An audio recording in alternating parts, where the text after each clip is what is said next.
यहां पर हम देखेंगे किसी भी एंगल का मेजरमेंट कैसे किया जाता है। जैसा कि हमें पता है मेजरमेंट एंगल का दो टर्म में किया जाता है, एक होता है रेडियन में और दूसरा होता है डिग्री में। तो जो एंगल का मेजरमेंट डिग्री में किया जाता है हम उसे बोलते हैं सेक्साजेसिमल सिस्टम, और जो हम एंगल का मेजरमेंट रेडियन में करते हैं उसको हम बोलते हैं सर्कुलर सिस्टम। हमें ये पता है जैसे अगर मुझे 1 डिग्री लिखना है तो मैं 1 के ऊपर ऐसे 0 लगा दूंगा, और अगर जैसे मैं रेडियन में लिखा है तो मैं 1 रेडियन भी लिख सकता हूं या फिर 1 को ऊपर कॉम्प्लीमेंट ऑफ सी भी लिख सकता हूं। एक ही बात है, कभी कंफ्यूज नहीं होना। अगर 1 रेडियन लिखा हो या 1 की पावर सी लिखा हो, 1 कॉम्प्लीमेंट लिखा हो, तो इसका मतलब यही होता है। नेक्स्ट टर्म आता है, मुझे ये पता है इसको, इस वाले टर्म को मैं पाई बोलता हूं, PIE पाई। पाई की वैल्यू हम सबको पता है 22/7 होता है। अगर हम फ्रैक्शन में लें और पॉइंट्स में लें तो 3.14 ले लेते हैं।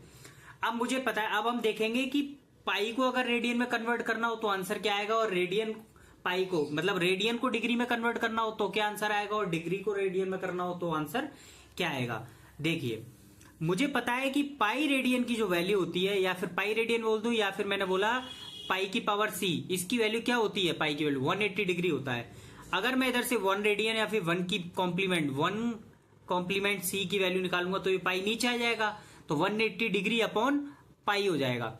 अब मैं पाई की वैल्यू 22/7 पुट कर दूंगा। 22/7 पुट करने पे अगर मैं इसे सॉल्व करूंगा, याद रखिए डिग्री में कभी भी आंसर पॉइंट में नहीं होता है। डिग्री में हमेशा आंसर सबसे पहले डिग्री में चलता है, डिग्री के बाद नेक्स्ट टर्म मिनट होता है, मिनट के बाद नेक्स्ट टर्म सेकंड होता है। हमेशा डिग्री का मेजरमेंट ऐसे किया जाता है, सबसे पहले एंगल को डिग्री में मेजर किया जाता है। जब वो 60 तक पहुंच जाता है तो 60 के बाद 61 नहीं होता, मिनट में आ जाता है। 60 मिनट के बाद वो 60 सेकंड में आ जाता है। तो मैंने इसे सॉल्व करा तो ये 57 डिग्री 60 मिनट 21 सेकेंड्स आया। फर्स्ट वाला टर्म डिग्री को मेजर कर रहा है, सेकंड वाले पे जो एक डंडा लगा हुआ है इसे मिनट बोलते हैं, और सेकंड वाले को 2 डंडे लगे हुए हम सेकंड बोलते हैं। तो जो मुझे पता चला 1 रेडियन की वैल्यू 57 डिग्री 16 मिनट 21 सेकंड होती है। अगर यही मुझे डिग्री को रेडियन में कन्वर्ट करना हो तो देखते हैं कैसे करेंगे। मुझे पता है 180 डिग्री की वैल्यू पाई रेडियन होती है, या फिर पाई की कॉम्प्लीमेंट सी लिख दूंगा। इसी तरह अगर मुझे 1 डिग्री की वैल्यू निकालनी है तो 180 से डिवाइड आ जाएगा नीचे, और पाई अपॉन 180 लिख दो, या फिर पाई अपॉन 180 की पावर सी। लेकिन याद रखिएगा कि हम रेडियन की वैल्यू को पॉइंट्स में लिख सकते हैं, डिग्री की वैल्यू को हमें मिनट और सेकंड में लिखना होता है। सबसे पहले डिग्री में लिखते हैं, फिर मिनट में लिखते हैं, फिर सेकंड में लिखते हैं, बट रेडियन की वैल्यू को हम पॉइंट में लिख सकते हैं। तो यहां से अगर मैं इसे पाई की वैल्यू 22/7 पुट करूंगा और सॉल्व करूंगा तो 1 डिग्री की वैल्यू 0.01746 या फिर 0.01746 का कॉम्प्लीमेंट आएगी।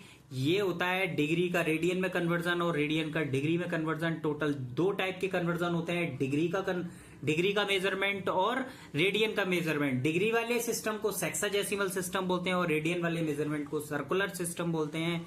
और मैं अगर देखूं तो 1 रेडियन की वैल्यू अगर डिग्री में निकालनी हो तो 1 रेडियन इक्वल टू 57 डिग्री 1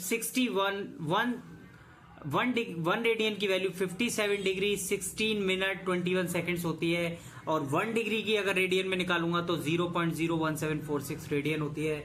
अगर आपको वीडियो पसंद आई हो तो वीडियो को लाइक करें, सब्सक्राइब करें। Thanks for watching.